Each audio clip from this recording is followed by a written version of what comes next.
আসসালামু আলাইকুম। আপনারা সবাই কেমন আছেন? আশা করি সবাই ভালো আছেন। আমরা ভালো আছি। আজকে আমি রোস্ট রান্না করব। এটা আমি মেরিনেট করে রাখবো।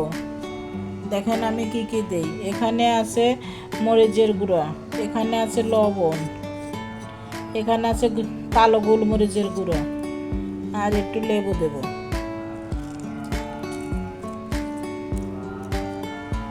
আমি এটা 10-20 মিনিটের জন্য মিনিট করে ঢেকে রাখবো।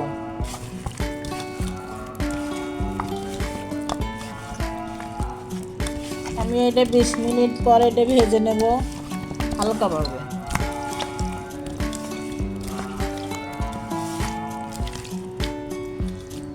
সেই রোস্টটা এখন ভেজে নিচ্ছি। হালকাভাবে ভেজতে হবে, নাহলে মাংসটা শক্ত হয়ে যাবে। আমার ভাজা হয়ে গেছে, আমি এখন নামিয়ে নেব।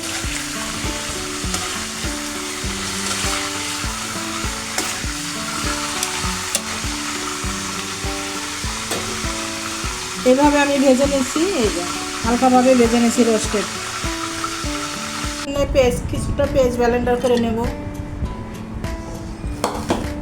কিছুটা কিশমিশ ব্লেন্ডার করে নেব। কেউ দেয় কেউ দেয় না, আমার ভালো লাগে কিশমিশ দিয়ে রোস্ট রান্না করলে। 1 চামচ আদা রসুন বাটা দেব।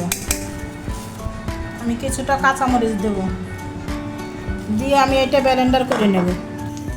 আমার ব্লেন্ডার করে নেওয়া হয়ে গেছে। পেঁয়াজ, কিশমিশ, কাঁচামরিচ আমি এগুলো একর সাথে ব্লেন্ডার করে নিচ্ছি। আমি এখন তেলের ভিতর দিয়ে দেব।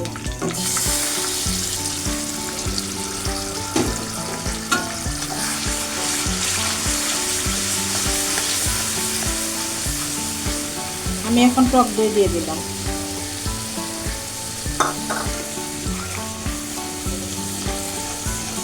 স্বাদ মতো লবণ দিয়ে দিলাম।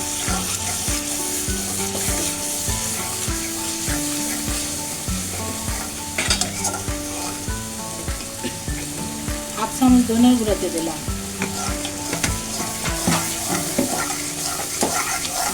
রোস্ট মশলা দিয়ে আমি এখন রোস্টের মশলা দিয়ে দেব।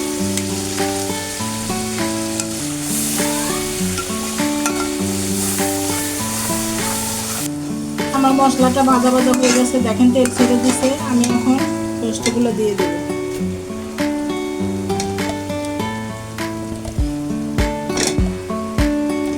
রোস্টটা কষিয়ে নিচ্ছে, আমি এখন দুধ দিয়ে দেবো।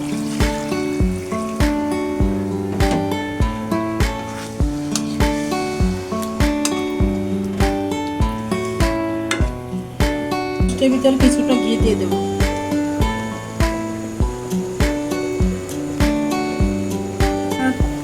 কয়েকটা কাঁচামরিচ দিয়ে দেবো, ঘেরানোর জন্য কয়েকটা কাঁচামরিচ আমি দিয়ে দেবো। আমার রোস্ট প্রায় হয়ে গেছে। আমি এখন পেস্তা দিয়ে দিলাম। পেস্তা আমি বানা রেখেছিলাম আগেই, পেস্তাটা দিয়ে দিলাম। দেখেন কত সুন্দর হয়েছে।